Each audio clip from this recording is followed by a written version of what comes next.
এখন আপনারা আমাকে একটু বলেন, মাহফিল বড় না মাগরিব বড়? আলোচক বড় না মাগরিব বড়? তো এটা কেমনে আমরা করলাম?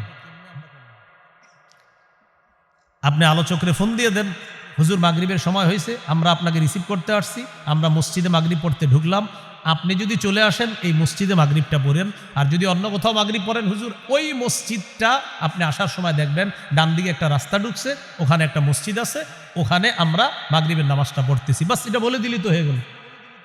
কিন্তু আপনার চিন্তা করে হুজুরে বললে কি জানি, আরে নামাজের কথা হুজুরে বললে তিনি আবার কি মনে করবে, তিনি আল্লাহর চেয়ে বড় নাকি? হ্যাঁ, যে হুজুর নামাজের কথা বললে কিছু মনে করবে তাকে আনাই তো দরকার নেই, তিনি কিছু মনে করবে কেন? এটা একটা গেল। আরেকটা, মাগরিবের পরে আমার ওয়াজ আছে, মনে করেন আমার আলোচনা আছে, এখন চিন্তা করতেছি মাগরিব পড়বো না আলোচনা ধরবো, মাগরিব পড়বো না আলোচনা ধরবো। হ্যাঁ, ওই আপনার মাগরিবের পর আলোচনা, এটা কইরা আবার আরেক জায়গায় যাইতে হইব আপনার টিউশনি। তো আপনার মাগরিব পড়লাম, এখন কথা হলো মাগরিবের পর বয়ান আছে, মাগরিব পড়তে গেলে বয়ানটা একটু দেরি হয়ে যাবো, আবার এলাকাবাসী কি কয়, কর্তৃপক্ষ কি কয়, এই টেনশনে মনে করেন আমি আমাকেই বলছি মাগরিবটা পড়লাম না। ছি ছি, এটা কোনো কথা? আতামুরুনা নাসা বিল বির ওয়া তানসাউনা আনফুসাকুম, তুমি একটু পরে মানুষকে নামাজ পড়তে বলবা আর নিজে নামাজটা বললা না। মানুষকে সৎ কাজের আদেশ করো আর নিজেদেরকে ভুলে যাও, আল্লাহ তাআলা বললেন। এবার একটা হাদিস শোনায় আপনাদেরকে, যদি পারেন আরো 10 জনকে শোনায়া দিবেন। হাদিসটা বাংলায়ও বলবো আমি, আরবিটাও বলছি। রাসূলুল্লাহ সাল্লাল্লাহু আলাইহি সাল্লাম বলেন, রাআইতু লাইলাতান উসরিয়া বি রিজালা তুকরাজু শাফাহুম বিমাকারিজা মিনান নার। মেরাজের রাতে আমি রওনা করলাম, একদল মানুষের পাশ দিয়ে গেলাম, তাকায় দেখি তাদের ঠোঁট জিহ্বাগুলা আগুনের কেচি দ্বারা কাটা হচ্ছে। আমি জিবরিল আমিনকে প্রশ্ন করলাম, জিবরিল এরা কারা? জিবরিল আমিন জবাব দেয়, হাউলাই খুতাবাউ উম্মাতিকা ইয়া রাসূলুল্লাহ। হুজুর এরা হলো আপনার উম্মতের বক্তাগণ, এরা হলো আপনার উম্মতের বক্তাগণ, এরা হলো আপনার উম্মতের বক্তাগণ। কি ভাই, নবীজিরে বলতেছে জিবরিল, হুজুর এরা আপনার উম্মতের বক্তাগণ। আল্লাযীনা ইয়ামুরুনা নাসা বিল বিররি ওয়া ইয়ানসাউনা আনফুসাহুম, হুজুর তারা মানুষকে সৎ কাজের আদেশ করত আর নিজেদেরকে সবসময় ভুলে থাকতো। এরা তারা কিয়ামত পর্যন্ত ঠোঁট আর জিহ্বা এইভাবে কাটা হবে। আমি আপনাদের সকলের কাছে দোয়া চাইতেছি, আমি আপনাদের কাছে দোয়া চাই। দেখেন আমি তো এই শ্রেণীর অন্তর্ভুক্ত, আল্লাহ যেন এই শ্রেণীর মধ্যে আমার নামায়। যারা দাওয়াতের কাজ করতেছে সবাইকে যেন আল্লাহ তাআলা এই গজব থেকে হেফাজত করেন, বরং সবাই যেন জাতিকেও কল্যাণের কথা বলবে, নিজেও কল্যাণের পথে চলবে, এই জাতীয় আলোচক সবাই যেন হতে পারে। আল্লাহ তৌফিক দান করেন। আমি সবার কাছে আমার জন্যই দোয়া চাচ্ছি, যেন আমার জীবনে এরকম ভয়ঙ্কর কিছু না হয় যে আমার জিহ্বা, আমার ঠোঁট আমার কাটা লাগে। ভাই এটা তো আমি সহ্য করতে পারবো না। আল্লাহ আমাদেরকে এই 9টা বৈশিষ্ট্য বললাম, যারাই কাজ করবেন দাওয়াতের ময়দানে 9টা বৈশিষ্ট্য মনে রাখতে হবে। আল্লাহ তৌফিক দান করেন। নবী আপনি বলেন, আমাকে আদেশ করা হয়েছে আমি যেন ইখলাসের সাথে আল্লাহর ইবাদত করি, এই ব্যাপারে আমাকে আদেশ করা হয়েছে। তাহলে যিনি দাওয়াত দিবেন, যিনি আলোচক হবেন, যে যেই লাইনে দ্বীনের খেদমত করবে সেখানে শুধুই ইখলাস থাকতে হবে। আলোচকের যদি এই নিয়ত থাকে, আমি আলোচনা করব আমার রব আমাকে সওয়াব দান করবেন, পাশাপাশি আমাকে পুরা পৃথিবীবাসী যেন চিনে, এই পৃথিবীবাসী যেন চিনে, এই নিয়ত থাকলে আলোচককে আল্লাহ মোটেই তার এই আলোচনায় সওয়াব দিবেন না। আল্লাহর জন্য করলে আল্লাহ যদি তাকে প্রসিদ্ধ বানায় দেয় এটা আল্লাহর শুকরিয়া, কিন্তু আল্লাহর জন্য কাজ করলে প্রসিদ্ধ হতেও পারেন, নাও হতে পারেন, শুধুই আল্লাহর জন্যই করতে হবে। 2 নম্বর, আইয়াতাকিদা আন্নাহু ওয়ারিসুন বিদাওয়াতিহি ইলাল্লাহ লিনবিয়িহি মুহাম্মাদিন সাল্লাল্লাহু আলাইহি ওয়াসাল্লাম। যিনি দাওয়াত দিবেন তিনি এই আকীদা রাখা যে আমি আমার দাওয়াতটা, আমার এই যে আমি আল্লাহর পথে মানুষকে আহ্বান করব, আমার বিশ্বাস আমি মুহাম্মদ সাল্লাল্লাহু আলাইহি সাল্লামের একজন ওয়ারিস হিসাবে কোরআন সুন্নাহ সঠিকভাবে প্রচার করা। ইন্না লিল্লাহি ওয়া ইন্না ইলাইহি রাজিউন। আল্লাহ আস্তাগফিরুল্লাহ।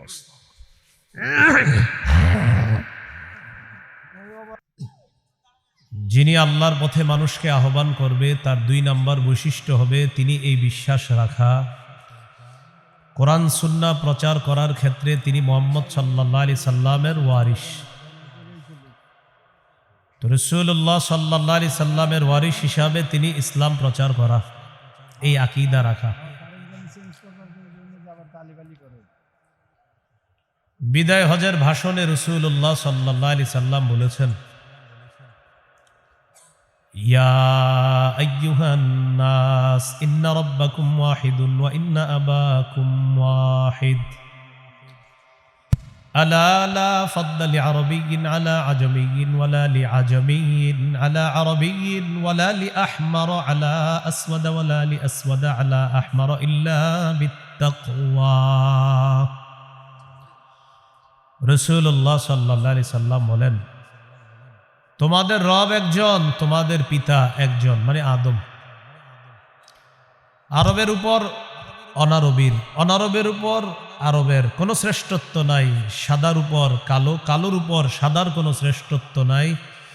কৃষ্ণাঙ্গর উপর শ্বেতাঙ্গ, শ্বেতাঙ্গের উপর কৃষ্ণাঙ্গ মানুষের কোনো শ্রেষ্ঠত্ব নাই। ইল্লা বিত্তাকওয়া, তাকওয়ার মাধ্যমে শ্রেষ্ঠত্ব প্রমাণিত হবে। যার তাকওয়া বেশি তি দেখতে যেমনই হবে আল্লাহর কাছে সে সবচেয়ে সম্মানিত। এটা আল্লাহ তাআলা বলেন, ইন্না আকরামাকুম ইনদাল্লাহি আতকাকুম, তোমাদের মধ্যে যে সবচেয়ে বেশি আল্লাহকে ভয় করে সে তোমাদের মাঝে সবচেয়ে সম্মানিত। এগুলো 2 নম্বর বৈশিষ্ট্য। যিনি মানুষকে আল্লাহর দিকে দাওয়াত দিবে তার 3 নম্বর বৈশিষ্ট্য, ইয়াকুনা সাবিতান ফি দাওয়াতিহি ইলাল্লাহ, মজবুত ভাবে দাওয়াত দিবে, ইস্তিকামাতের সাথে, দাওয়াত থেকে পিছপা হওয়া যাবে না। সূরা আনকাবুতের 14 নম্বর আয়াতে আল্লাহ বলেন, ওয়ালাকাদ আরসালনা নূহান ইলা কওমিহি ফালাবিথা ফীহিম আলফা সানাতিন ইল্লা 50 আমা। আমি নূহ নবীকে তার জাতির মাঝে প্রেরণ করলাম, তিনি তাদের মাঝে 50 বছর কম 1000 বছর তথা 950 বছর দাওয়াতের কাজ অবিচলতার সাথে করেছে। তার দাওয়াতে বেশিরভাগ মানুষকে দাওয়াত দিলে তারা শুধু পিছনে হটতো, পলায়ন করত, দাওয়াত গ্রহণ করত না, কিন্তু তিনি দাওয়াত দেওয়া বন্ধ দেন। এই ব্যাপারে আরেকটা দৃষ্টান্ত, সহিহ বুখারীর 240 নম্বর হাদিস, আব্দুল্লাহ ইবনে মাসউদ রাদিয়াল্লাহু তাআলা আনহুর বর্ণনা। তিনি বলেন, কানা রাসূলুল্লাহ সাল্লাল্লাহু আলাইহি ওয়াসাল্লাম ইউসাল্লি বিফিনাইল কাবা, রাসূলুল্লাহ সাল্লাল্লাহু আলাইহি সাল্লাম কাবা চত্বরে নামাজ পড়তেছে, পাশে কাফেররা বসা। কাফেরদের মধ্যে একজন আরেকজনকে বলতে লাগলো, আইয়ুকুম ইয়াজিউ বিসালা জাজুরি আলি ফুলান ফায়াদউহু আলা যহরিহি ইদা সাজাদা। আচ্ছা, তোমাদের মধ্যে কে পারবা অমুক এলাকায় যাবে, যাওয়ার পর ওটের নারী বুড়ি ওটের গোবর আনবা, আনার পর মুহাম্মদ যখন সিজদায় যাবে তার কাঁধের উপর, তার পিঠের উপর রেখে দিবা। উকবা ইবনে আবি মুআইত নামে এক পাপিষ্ট উঠার পর ওই এলাকায় গেছে, যাওয়ার পর ওটের নারী বুড়ি প্রস্রাব পায়খানা এগুলো আনছে, নবীজি সিজদায় গেছে, নবীজির কাঁধের উপর এগুলা রেখে দিচ্ছে। সিজদা থেকে মাথা উঠাইতে পারতেছিলেন না। আব্দুল্লাহ ইবনে মাসউদ রাদিয়াল্লাহু তাআলা আনহু বলেন, আমি শুধু তাকায়া তাকায়া দেখতেছিলাম। লাউ কান আলী মানআ, আমার যদি বাধা দেওয়ার সামর্থ্য থাকতো আমি বাধা দিতাম, পারছিলাম না। ফাতেমা রাদিয়াল্লাহু তাআলা আনহা আয়েশা নবীজির কাঁধের উপর থেকে এই নারী বুড়ি গোবরগুলো সরিয়ে দিয়েছে। রাসূলুল্লাহ সাল্লাল্লাহু আলাইহি সাল্লাম এই কষ্ট ইত্যাদি পাওয়ার পরেও অবিচলভাবে দাওয়াতের কাজ করেছে, তিনি পিছপা হন নাই। একজন দায়ী যিনি হবেন তার 3 নম্বর বৈশিষ্ট্য, তিনি মজবুত অবিচলভাবে দাওয়াত দিবেন। 4 নম্বর বৈশিষ্ট্য, একটু আমার সাথে বলেন, বলেন যিনি দাওয়াতের কাজ করবে, বলেন ইসলাম প্রচারের কাজ করবে, তাবলীগের কাজ করবে, তার মধ্যে কথা এবং কর্ম কথা এবং কর্মের কষ্ট সহ্য করার ক্ষমতা থাকতে হবে। আপনি দাওয়াতের কাজ করলে কথার কষ্ট আসতে পারে আপনার উপর, কর্মের কষ্ট আসতে পারে, দুটোটা আপনি ধারণ করার আপনার মানসিকতা রাখতে হবে। সূরা আনআমের 34 নম্বর আয়াতে আল্লাহ বলেন, ওয়ালাকাদ কুযযিবাত রুসুলুম মিন ক্বাবলিকা ফাসাবারু আলা মা কুযযিবু ওয়া উযু হাত্তা আতাহুম নাসরুনা। নবী, আপনাকে কাফেররা মিথ্যাবাদী বলে, আপনি কষ্ট নিয়েন না। আপনার পূর্বের নবীদেরকে মিথ্যাবাদী বলা হয়েছে, কষ্ট দিয়েছে, তারা ধৈর্য ধারণ করেছে, তাদের কাছে আমার সাহায্য এসেছে, আপনার কাছেও সাহায্য আসবে। তো আপনাকে মিথ্যাবাদী বলবে, এটা বলতে পারে, আপনি সহ্য করতে হবে। ওয়াজ করতেছে আলোচক, ওয়াজের মাঝখানে একজনে পাশ দিয়ে এসে বলবে, হুজুর এই আলোচনা ছাড়া আরেকটা করেন। সুদের ওয়াজ করবে খতিব সাহেব, মসজিদ কমিটির কেউ বলতে পারে, আপনি গত 6 বছর ভালোই আলোচনা করছেন, আজকে এই আলোচনা করলেন, আপনি উনি কি আপনারা করছে আলোচনা, মানে আপনি সুদ খান।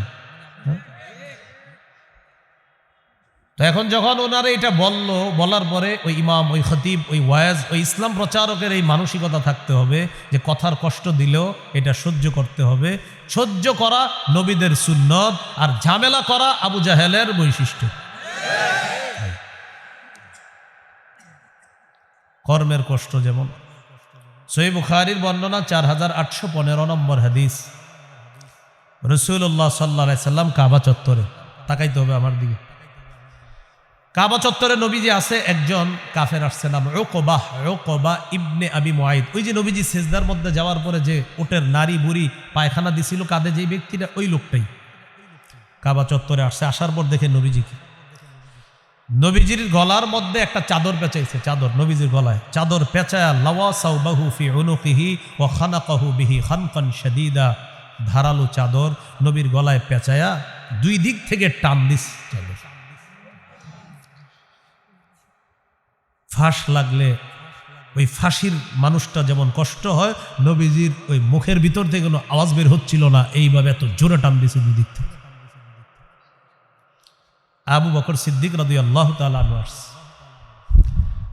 আসার পর তাকে একটা ধাক্কা দিস, ওই কাফের ধাক্কা দেওয়ার পর বললেন, আতাকতুলুনা রাজুলান আইয়াকুলা রাব্বিয়াল্লাহ, একটা মানুষকে এই কারণে হত্যা করবা যিনি বলে আমার রব আল্লাহ।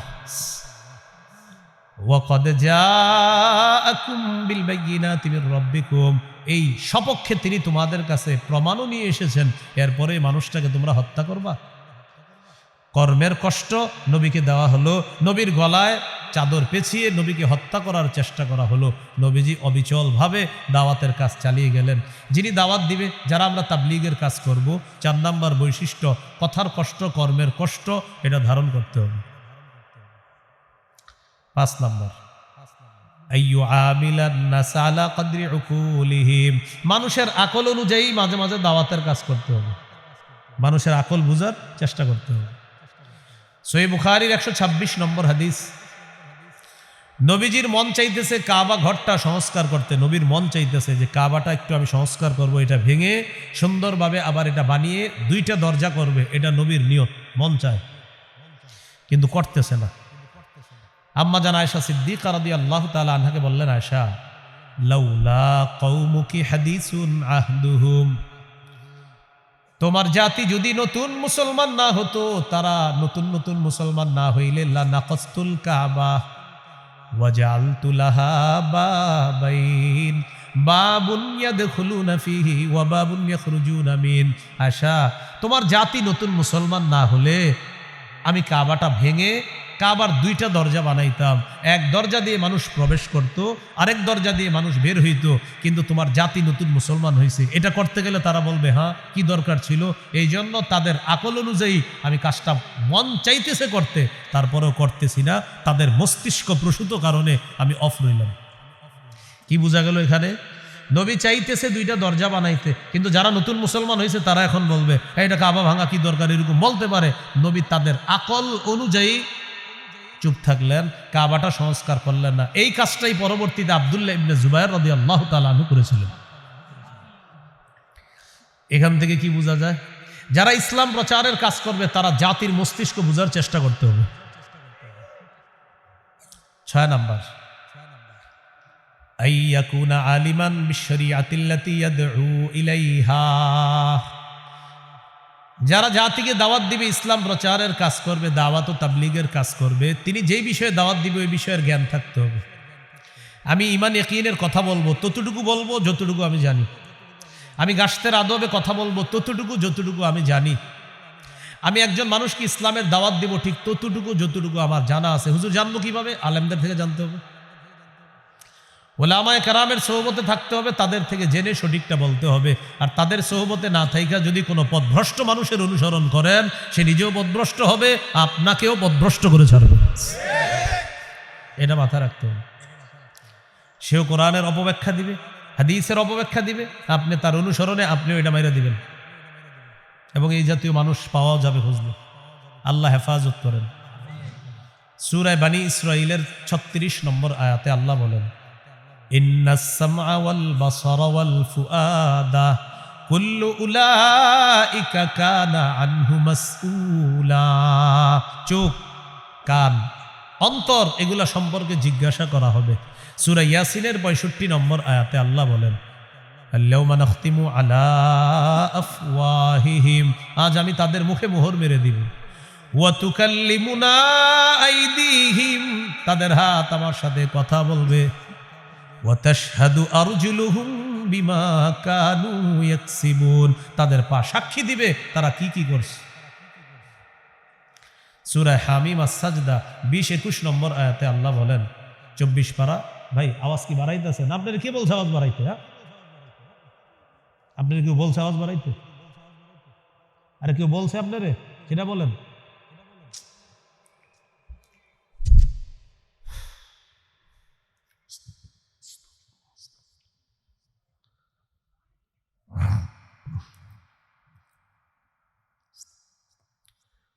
রাসূলুল্লাহ সাল্লাল্লাহু আলাইহি সাল্লাম বললেন,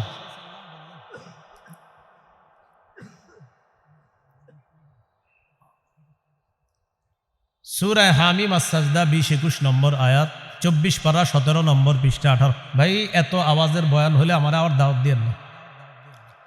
আওয়াজ নিয়ন্ত্রিত করতে হবে, জাতিকে কষ্ট দেওয়া যাবে না মাইক দিয়ে। আশেপাশের অসুস্থ ব্যক্তিদেরকে যদি কষ্ট দেন আমার ওয়াজের সময়, তো আমার দাওয়াত দিয়েন না। আমার বয়ানে কোনো অসুস্থ ব্যক্তি যেন কোনো কষ্ট না পায়, এটা মাথা রাখতে হবে আপনার। এই জন্য আপনারা কতগুলো মানুষ আছেন এখানে, তো আপনারা বয়ানটা শুনলেই তো হয়, কেন পুরো দুনিয়ারে শেষ করে দিতে হবে বলেন?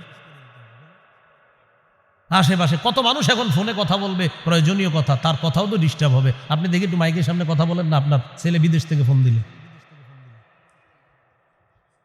আপনারা আগে পরে সাউন্ড বাড়াবেন কিনা আমি জানি না। আমার বয়ানের সময় এমন কাজ করবেন না যেটা কোনো মানুষের ক্ষতি হবে, আর বান্দার হক নষ্ট করে আমারে আল্লাহর সামনে দাঁড় করাবেন না, মনে রাখবেন।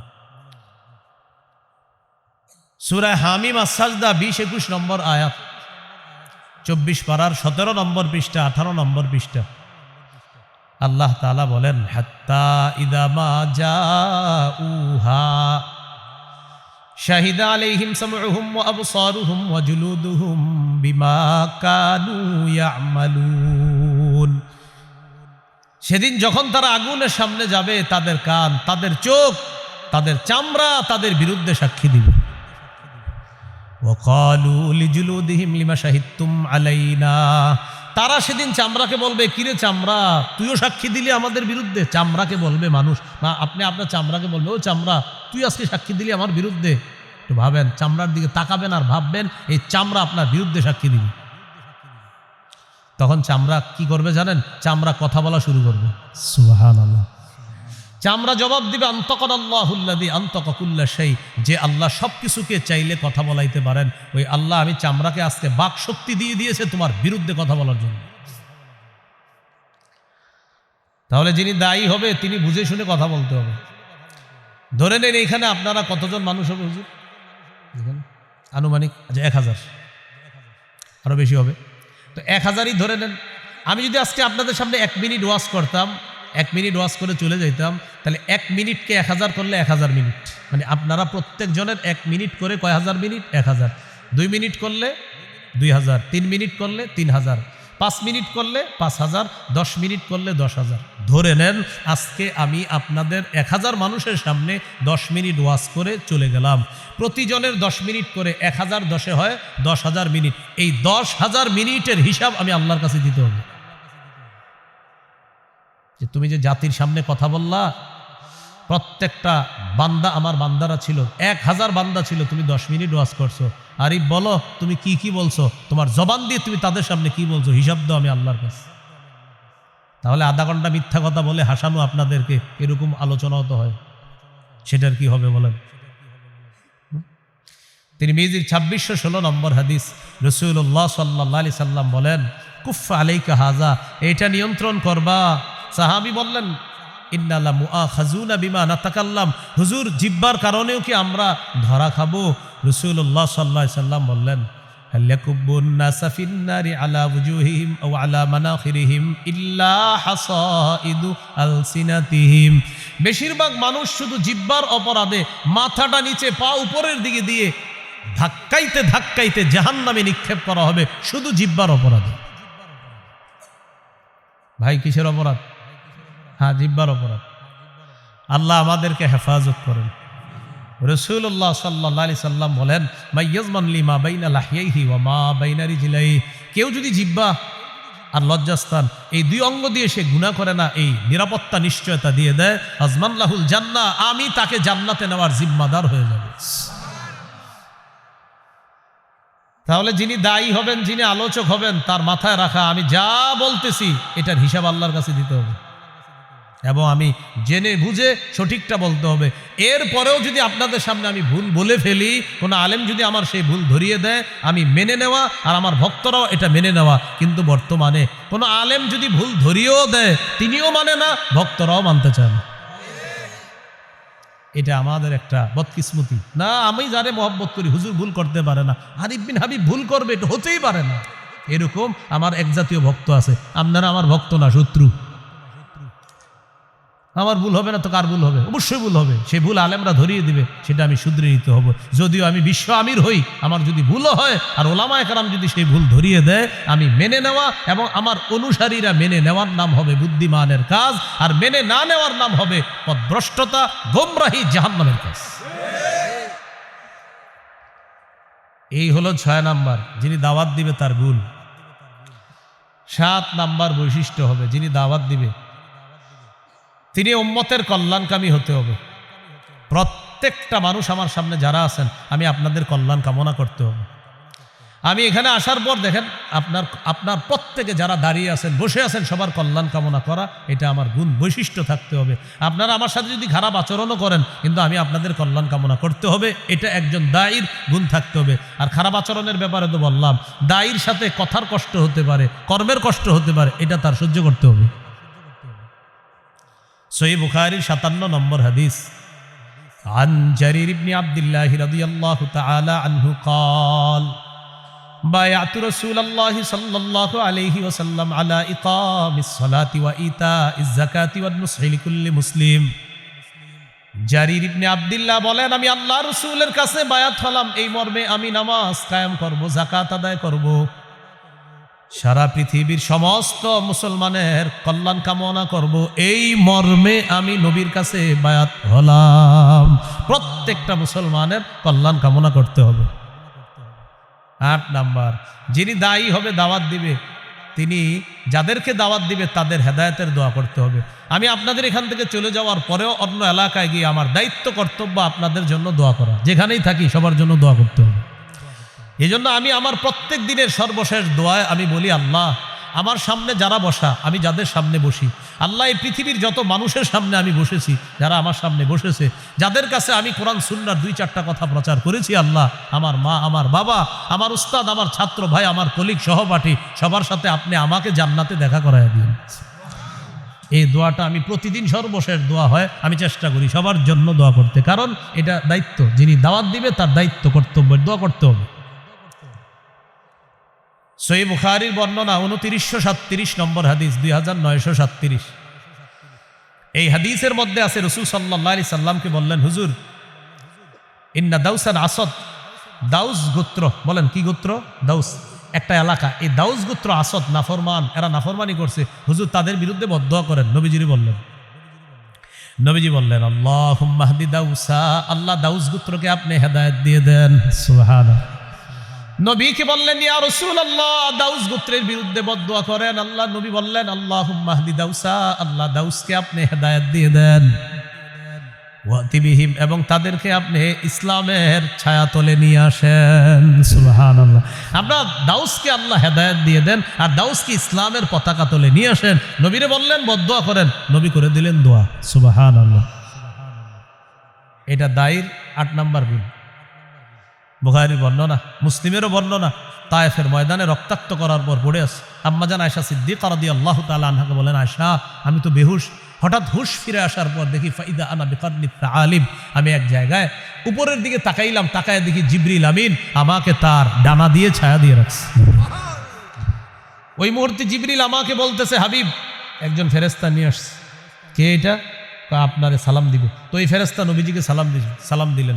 সালাম দেওয়ার পর বললেন, হুজুর আমি পাহাড়ের দায়িত্বে নিয়োজিত ফেরেশতা, আল্লাহ আমাকে আপনার কাছে পাঠাইছে। কেন? আপনি যদি চান আমাকে আপনি হুকুম করতে পারেন, আমি এই 2 পাহাড় চাপা দিয়ে তায়েববাসীকে আমি ধ্বংস করে দিই। রাসূলুল্লাহ সাল্লাল্লাহু আলাইহি সাল্লাম বললেন, লা বাল আরজু আইয়ুখরিজাল্লাহু মিন আসলাবিহিম মান ইয়াবুদুল্লাহ লা ইউশরিকু বিহি শাইআ।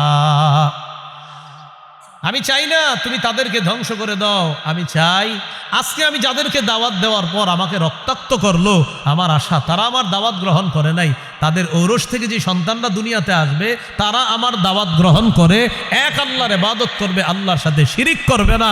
তাই আমি নবী চাই না তাদেরকে ধ্বংস করা হোক, বরং আমি চাই তারা গ্রহণ করে নাই তার সন্তানরা আমার দাওয়াত গ্রহণ করবে। এটা 8 নম্বর বৈশিষ্ট্য। দায়ী, আলোচক, খতিব, মুবাল্লিগ, ইসলাম প্রচারক তাদের। 9 নম্বর বৈশিষ্ট্য, দায়ী যিনি হবেন, আলোচক যিনি হবেন, তিনি যা বলবেন। আর কারো ফোন টোন আছে? চালু, সবার শুরু হয়েছে মনে হয়, এখন মাঠেও শুরু হয়েছে। তো 9 নম্বর, যিনি দাওয়াত দিবেন তিনি যা বলবেন ওই অনুযায়ী তিনিও আমল করবেন, ওই অনুযায়ী তিনিও আমল করবেন। সূরাতুস সফফি 2-3 নম্বর আয়াতে আল্লাহ বলেন, ইয়া আইয়ুহাল্লাযীনা আমানু লিমা তাকুলুনা মা লা তাফআলুন, হে ঈমানদারগণ এমন কথা কেন বলো যা নিজেরা করো না। কাবুরা মাকতান ইনদাল্লাহ আন তাকুলু মা লা তাফআলুন, তোমরা যা করো না সেটা বলা যাবে। 30-40 জন মোটরসাইকেল, কয়জন? 30-40 জন। এই গ্রামগঞ্জে দেখা যায় বেশি। মাগরিবের সময় রিসিভ করতে গেছে, রিসিভ করতে যাওয়ার পর আপনার মাগরিব চলতেছে, এরা মাগরিবে ঢুকে না। এটা আপনাদের এলাকার কেউ করেন এমন না, পৃথিবীতে হয় এরকম ঘটনা। তো যাই হোক, মাগরিব চলতেছে, ওনারা মসজিদে যায় না। কেন যায় না জানেননি? মাগরিব যাক, হুজুর না যাক, হুজুর একটু পরে আসবে, হুজুরকে আমরা রিসিভ করব। সামনে 15টা মোটরসাইকেল, পিছনে 15টা, মাঝখানে হুজুরের গাড়িটা থাকবে। একজন ভিডিও করবে, আগামীকাল এটা ফেসবুকে আমরা দিব। আরিফ বিন হাবিবের সাথে কাটানো কিছু মুহূর্ত, এটা আমরা লিখবো ফেসবুক। এই যে আপনারা মাগরিব পড়লেন না, যে মাগরিবটা যে পড়লো না, এখন আপনারা আমাকে একটু বলেন, মাহফিল বড় না মাগরিব বড়? আলোচক বড় না মাগরিব বড়? তো এটা কেমনে আমরা করলাম? আপনি আলোচকরে ফোন দিয়ে দেন, হুজুর মাগরিবের সময় হয়েছে, আমরা আপনাকে রিসিভ করতে আসছি, আমরা মসজিদে মাগরিব পড়তে ঢুকলাম, আপনি যদি চলে আসেন এই মসজিদে মাগরিবটা পড়েন। আর যদি অন্য কোথাও মাগরিব পড়েন, হুজুর ওই মসজিদটা আপনি আসার সময় দেখবেন ডান দিকে একটা রাস্তা ঢুকছে, ওখানে একটা মসজিদ আছে, ওখানে আমরা মাগরিবের নামাজটা পড়তেছি। বাস এটা বলে দিলি তো হয়ে গেল। কিন্তু আপনার চিন্তা করে, হুজুরে বললে কি জানি, আরে নামাজের কথা হুজুরে বললে তিনি আবার কি মনে করবে? তিনি আল্লাহর চেয়ে বড় নাকি? হ্যাঁ, যে হুজুর নামাজের কথা বললে কিছু মনে করবে, তাকে আনাই তো দরকার নেই, তিনি কিছু মনে করবে কেন? এটা একটা গেল। আরেকটা, মাগরিবের পরে আমার ওয়াজ আছে, মনে করেন আমার আলোচনা আছে। এখন চিন্তা করতেছি মাগরিব পড়বো না আলোচনা ধরবো, মাগরিব পড়বো না আলোচনা ধরবো। হ্যাঁ, ওই আপনার মাগরিবের পরপর আলোচনা, এটা কইরা আবার আরেক জায়গায় যাইতে হইব আপনার টিউশনি। তো আপনার মাগরিব পড়লাম, এখন কথা হলো মাগরিবের পর বয়ান আছে, মাগরিব পড়তে গেলে বয়ানটা একটু দেরি হয়ে যাবো, আবার এলাকাবাসী কি কয়, কর্তৃপক্ষ কি কয়, এই টেনশনে মনে করেন আমি আমাকেই বলছি মাগরিবটা বললাম না। ছি ছি, এটা কোনো কথা? আতা'মুরুনা আন-নাসা বিল বির ওয়া তানসাউনা আনফুসাকুম, তুমি একটু পরে মানুষকে নামাজ পড়তে বলবা আর নিজে নামাজটা বললা না। মানুষকে সৎ কাজের আদেশ করো আর নিজেদেরকে ভুলে যাও, আল্লাহ তাআলা বললেন। এবার একটা হাদিস শোনায় আপনাদেরকে, যদি পারেন আরো 10 জনকে শোনায়া দিবেন। হাদিসটা বাংলায়ও বলবো, আমি আরবিটাও বলছি। রাসূলুল্লাহ সাল্লাল্লাহু আলাইহি সাল্লাম বলেন, রাআইতু লাইলাতান উসরিয়া বি রিজালা তুকরাজু শাফাহুম বিমাকারিজ মিনান নার। মেরাজের রাতে আমি রওনা করলাম, একদল মানুষের পাশ দিয়ে গেলাম, তাকায় দেখি তাদের ঠোঁট জিহ্বাগুলা আগুনের কেচি দ্বারা কাটা হচ্ছে। আমি জিবরিল আমিনকে প্রশ্ন করলাম, জিবরিল এরা কারা? জিবরিল আমিন জবাব দেয়, হাউলাই খুতাবাউ উম্মাতিকা ইয়া রাসূলুল্লাহ। হুজুর, এরা হলো আপনার উম্মতের বক্তাগণ, এরা হলো আপনার উম্মতের বক্তাগণ, এরা হলো আপনার উম্মতের বক্তাগণ। কি ভাই, নবীজিরে বলতেছে জিবরিল, হুজুর এরা আপনার উম্মতের বক্তাগণ। আল্লাযীনা ইয়া'মুরুনা নাসা বিল বিররি ওয়া ইয়ানসাউনা আনফুসাহুম, হুজুর তারা মানুষকে সৎ কাজের আদেশ করত আর নিজেদেরকে সবসময় ভুলে থাকতো। এরা তারা কিয়ামত পর্যন্ত ঠোঁট আর জিহ্বা এইভাবে কাটা হবে। আমি আপনাদের সকলের কাছে দোয়া চাইতেছি, আমি আপনাদের কাছে দোয়া চাই। দেখেন আমি তো এই শ্রেণীর অন্তর্ভুক্ত, আল্লাহ যেন এই শ্রেণীর মধ্যে আমাদের আবার যারা দাওয়াতের কাজ করতেছে সবাইকে যেন আল্লাহ তাআলা এই গজব থেকে হেফাজত করে, বরং সবাই যেন জাতিকেও কল্যাণের কথা বলবে, নিজেও কল্যাণের পথে চলবে, এই জাতীয় আলোচক সবাই যেন হতে পারে। আল্লাহ তৌফিক দান করে। আমি সবার কাছে আমার জন্যই দোয়া চাচ্ছি যেন আমার জীবনে এরকম ভয়ঙ্কর কিছু না হয় যে আমার জিহ্বা, আমার ঠোঁট আমার কাটা লাগে। ভাই, এটা তো আমি সহ্য করতে পারবো না। আল্লাহ আমাদেরকে এই 9টা বৈশিষ্ট্য বললাম, যারাই কাজ করবেন দাওয়াতের ময়দানে 9টা বৈশিষ্ট্য মনে রাখতে হবে। আল্লাহ তৌফিক দান করে। তো পড়ছিলাম আলিফ লাম মিম সূরা বাকারা, মনে আসেনি? আচ্ছা, এখন দেখেন কোরআন বুঝে পড়লেও সওয়াব আছে, না বুঝে পড়লেও সওয়াব আছে।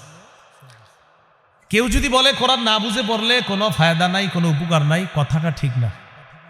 কেন ঠিক না? দেখেন আল্লাহ তাআলা বলেন আলিফ লাম মিম, আলিফ লাম মিম এটার অর্থ কি আল্লাহ ছাড়া কেউ জানে না। আল্লাহু আ'লামু বিমুরাদিহি বিযালিক, এটার অর্থ একমাত্র আল্লাহই ভালো জানেন।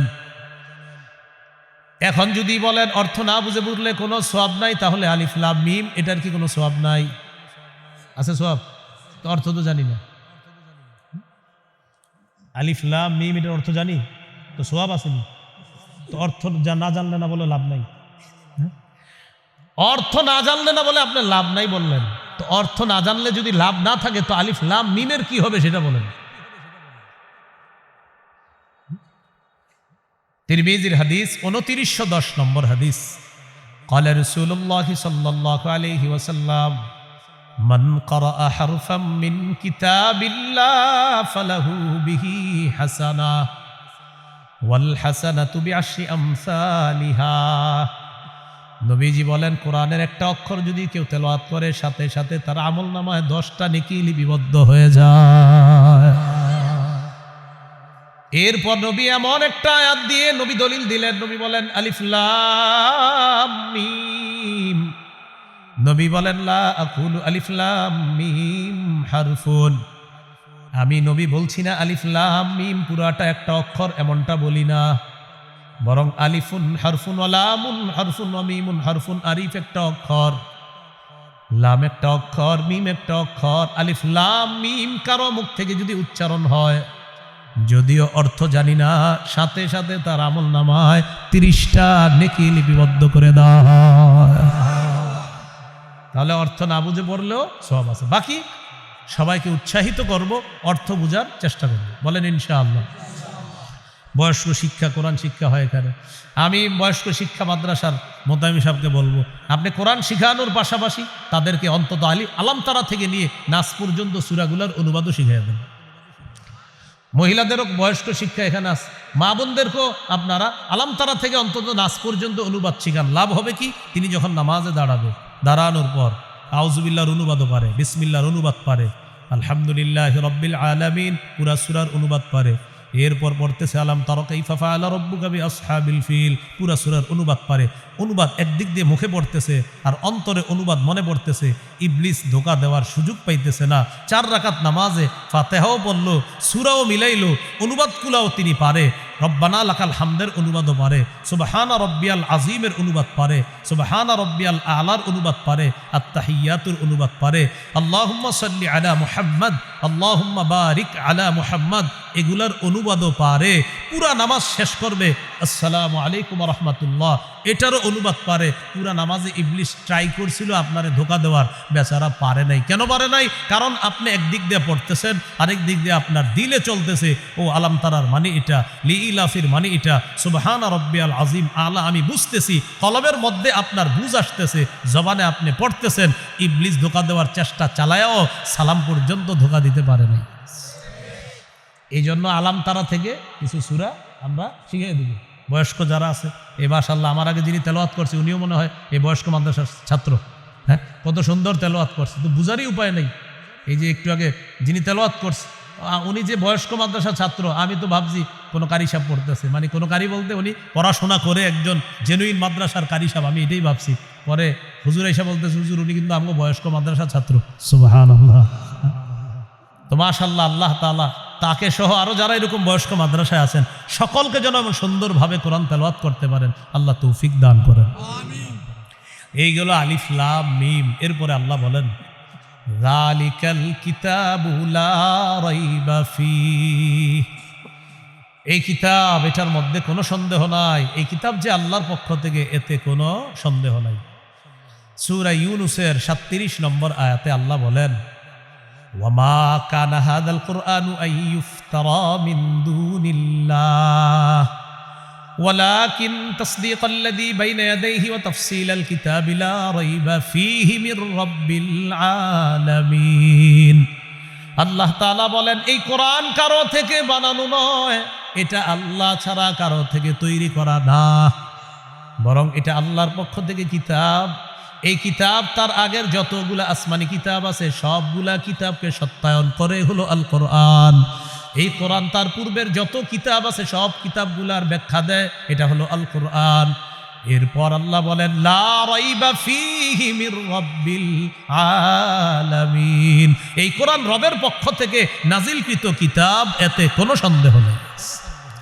এই হলো যালিকাল কিতাব লা রাইবা ফীহি। সূরা বাকারা 23 নম্বর আয়াত, এক পারা 3 নম্বর পৃষ্ঠা আছে। দেখেন আল্লাহ কি বলে ওয়া ইন কুনতুম ফি রাইবিম মিম্মা নাযালনা আলা আবদিনা ফাতু বিসূরাতিম মিন মিথলিহি, যদি তোমরা সন্দিহান হও আমার নবী মুহাম্মদ সাল্লাল্লাহু আলাইহি সাল্লাম আমার বান্দার উপরে যে কোরআন আমি নাজিল করেছি এই ব্যাপারে যদি সন্দিহান হও, তাহলে কোরআনের সূরার মতো একটা সূরা বানায়া দেখা দাও। পারবে? বলেন সবাই পারবে? পরের পৃষ্ঠায় এক পারা 4 নম্বর পৃষ্ঠা সূরা বাকারার 24 নম্বর আয়াতে আল্লাহ বলতেছেন ফাইল্লাম তাফআলু, যদি তোমরা কোরআনের মতো একটা সূরা বানাতে না পারো, কি বলছে? যদি বানাতে, সাথে সাথে বলতেছে ওয়ালান তাফআলু, আর শোনো কিছুতে পারবাও না। সুবহানাল্লাহ, আল্লাহ বলে দিচ্ছে ফাইল্লাম তাফআলু, যদি না পারো, এই শোনো ওয়ালান তাফআলু, পারবাও না। কি বলছে? যদি না পারো, সাথে সাথে কি বলতেছে? কিছুতে পারবাও না। ফাত্তাকুন নারাল্লাতী ওয়াকুদুহান নাসু ওয়াল হিজারা, তাহলে ওই আগুনকে ভয় করো যে আগুনের জ্বালানি হলো মানুষ এবং পাথর। তাহলে এই কোরআনে কোনো সন্দেহ নেই। সূরা আলিফ লাম মিম আস-সাজদা 2 নম্বর আয়াতে আল্লাহ বলেন আলিফ লাম মিম তানজিলুল কিতাবি লা রাইবা ফীহি মির রাব্বিল আলামিন। 21 পারা 14 নম্বর পৃষ্ঠার শুরুতে আছে সূরা আলিফ লাম মিম আস-সাজদা। আল্লাহ বলেন এই কোরআন আল্লাহর পক্ষ থেকে নাজিলকৃত, কোনো সন্দেহ নাই এটা বিশ্বজগতের রব আল্লাহর পক্ষ থেকে নাজিলকৃত কিতাব আল কোরআন। সামনে যাই আমরা, পরে কি বলে আল্লাহ দেখেন হুদাল্লিল মুত্তাকিন, কোরআন মানুষের জন্য হেদায়েত, মুত্তাকিদের জন্য হেদায়েত। একটু বলেন সবাই, বলেন কোরআন মুত্তাকিদের জন্য হেদায়েত। এবার বলেন তো, কয়েকবার বলেন কোরআন। আবার আবার, এবার থামেন। এখন এই কোরআনের হেদায়েতটা পাবেন কিভাবে? রমজানে 3 খতম পড়ে ইমাম সাহেবের কাছে লাইলাতুল কদরে দোয়া চাইবেন, হুজুর আমি 3 খতম কোরআন পড়ছি, একটু দোয়া করে দিয়েন। পরে কোরআনটা রাইখা দিবেন ঘরে, আবার আগামী রমজানে খুলবেন। আবার কি করবেন? আগামী রমজানে খুলবেন। তো এইভাবে আপনি হেদায়েত কামনা করবেন। কোরআন ডেলি পড়তে হবে, কোরআন থেকে হেদায়েত নিতে হবে, গ্রহণ করতে হবে। সূরা শুরা 52 নম্বর আয়াত, 25 পারা 8 নম্বর পৃষ্ঠা আল্লাহ তাআলা বলেন, ওয়ালাকিন জাআলনাহু নূরা নাহদি বিহি মান নাশাউ মিন ইবাদিনা। আল্লাহ তাআলা বলেন, এই কোরআনকে আমি আলো বানিয়েছি, এই আলোর মাধ্যমে আমার বান্দাদের মধ্য থেকে যাকে চাই তাকে হেদায়েত দান করে দেই। তাহলে কোরআন আলো, কোরআনের এই আলো গ্রহণ করতে হবে, কোরআন থেকে হেদায়েত গ্রহণ করতে হবে। আল্লাহ তাআলা তৌফিক দান করেন। সূরা ইউনূস 57 নম্বর আয়াতে আল্লাহ বলেন, ইয়া আইয়ুহান নাস কদ জাআতকুম মাউইযাতুম মির রাব্বিকুম। হে লোক সকল, তোমাদের কাছে তোমাদের রবের পক্ষ থেকে ওয়াজ এসেছে। বলেন কি এসেছে? আবার বলেন। এই পুরা কোরআনটা ওয়াজ। সুবহানাল্লাহ, পুরা এই পুরা কোরআন ওয়াজ, ওয়াজ। এরপরে আল্লাহ বলেন, ওয়া শিফাউল লিমা ফিস সুদূর, অন্তরের রোগের আরোগ্য এই কোরআন। শুধু অন্তরের রোগের আরোগ্য না, শারীরিক রোগেরও আরোগ্য কোরআন। সাহাবায়ে কেরাম এক জায়গায় গেছে, খাবার শেষ হয়ে গেছে, খ্রিস্টান পল্লীর কাছে গেছে, তাদেরকে বলল, আমাদেরকে একটু মেহমানদারির ব্যবস্থা করা যায়? বলল না। তাদের লিডারে বিচ্ছু কামড় দিস। কামড় দেওয়ার পর কবিরাজ, ডাক্তার ইত্যাদি আনে, কোনো কাজ হয় না। তারা বলা বলি করতে লাগলো, মুসলমানদের কাছে যাই, দেখি কোনো ব্যবস্থা করা যায় কিনা। মুসলমানদের আমির সাহেবের কাছে এসে বলল, আফিকুম রাকিম, তোমাদের মাঝে কোনো ঝাড়ফুঁক করে এমন কেউ আছে? আমির সাহেব বললেন, হ্যাঁ আছে, আমি ঝাড়ফুঁক করি, আমি ঝাড়ফুঁক করতে পারি, আমি ফু দিতে পারি, কিন্তু ঝাড়ফুঁক করবো না। কি করবো না? কেন? খাবার চাইছিলাম, ব্যবস্থা করছো? তারা বলল, তুমি যদি ফু দাও, যদি আমাদের লিডার ভালো হয়ে যায়, 30টা বকরি দিন। কয়টা বকরি?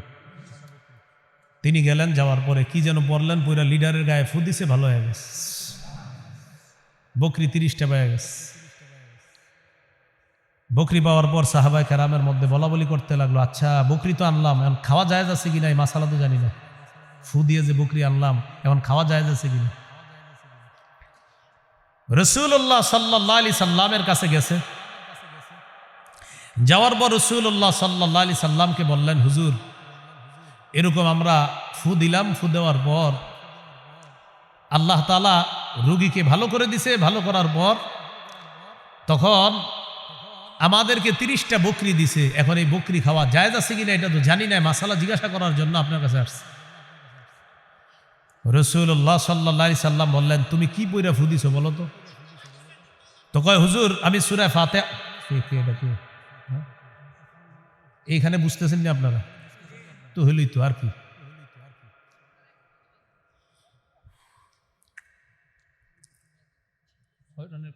লাইন বুঝে বিচ্ছিন্ন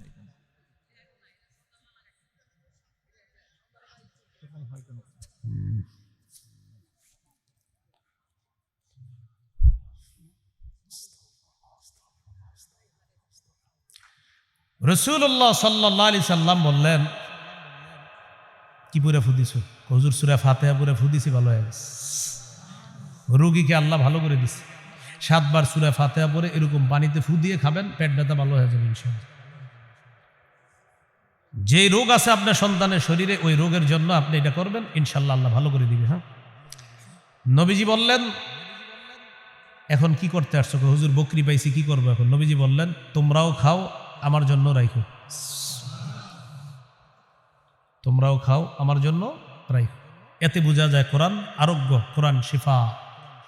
এরপরে আল্লাহ বলেন ওয়াহুদাউ ওয়া রাহমাতুল লিল মুমিনিন, কোরআন হেদায়েত, কোরআন মুমিনদের জন্য রহমত। তো এখন এই কোরআন থেকে আমরা হেদায়েত, রহমত, শিফা এটা গ্রহণ করার জন্য প্রতিনিয়ত কোরআন তেলাওয়াত করতে হবে। আল্লাহ তৌফিক দান করুন।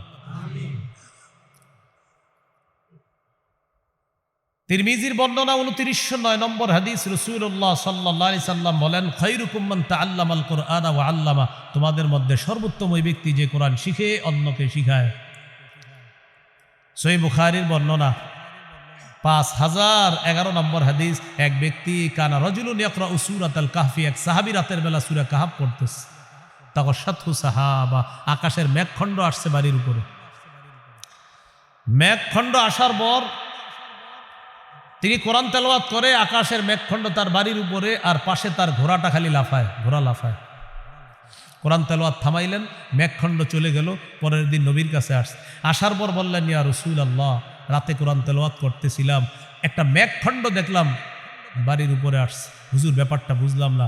নবীজি বললেন তিলকা সাকিনাতু তানাজ্জালাত বিল কোরআন, তুমি কোরআন পড়ার কারণে আসমান থেকে প্রশান্তি সাকিনা নাজিল হয়েছে, এটা স্বচক্ষে আল্লাহ তোমাকে দেখায় দিয়েছে। কোরআন যখন তেলাওয়াত করা হবে তখন কোরআন তেলাওয়াত শুনবো। বলেন তখন কোরআন তেলাওয়াত কি করব? শুনবো। এই যে আকারি আবু রায়হান তেলাওয়াত করছে না করব? করবে ইনশাল্লাহ। তো যখন তেলাওয়াত করবে তখন মন দিয়ে তার তেলাওয়াত শুনতে হবে। মন দিয়ে কি করতে হবে? তেলাওয়াত শুনতে হবে। আল্লাহ কোরআনের মধ্যে বলেন ওয়াইদা কুরিআল কুরআনু ফাসতামিউ লাহু ওয়া আনসিতু, যখন কোরআন তেলাওয়াত করা হয় তখন তোমরা চুপ থাকবা এবং কান পেতে কোরআন তেলাওয়াত শুনবা। তো যখন কোরআন তেলাওয়াত করা হবে তখন আমরা মনোযোগ সহকারে কোরআন তেলাওয়াত শুনবো। আল্লাহ তৌফিক দান করেন। তো বলছিলাম কোরআন হুদাল্লিল মুত্তাকিন, মুত্তাকিদের জন্য হেদায়েত। আমরা সবাই যেন এই হেদায়েত, রহমত, বরকত গ্রহণ করতে পারি। আল্লাহ তৌফিক দান করেন। যে কথাগুলো শুনলাম বললাম আমল করার তৌফিক দান করেন। সুবহানাল্লাহি ওয়া বিহামদিহি, সুবহানাকাল্লাহুম্মা ওয়া বিহামদিক, আশহাদু আল্লা ইলাহা ইল্লা আনতা আস্তাগফিরুকা ওয়া আতুবু ইলাইক। আসসালামু আলাইকুম ওয়া রাহমাতুল্লাহি ওয়া বারাকাতুহু।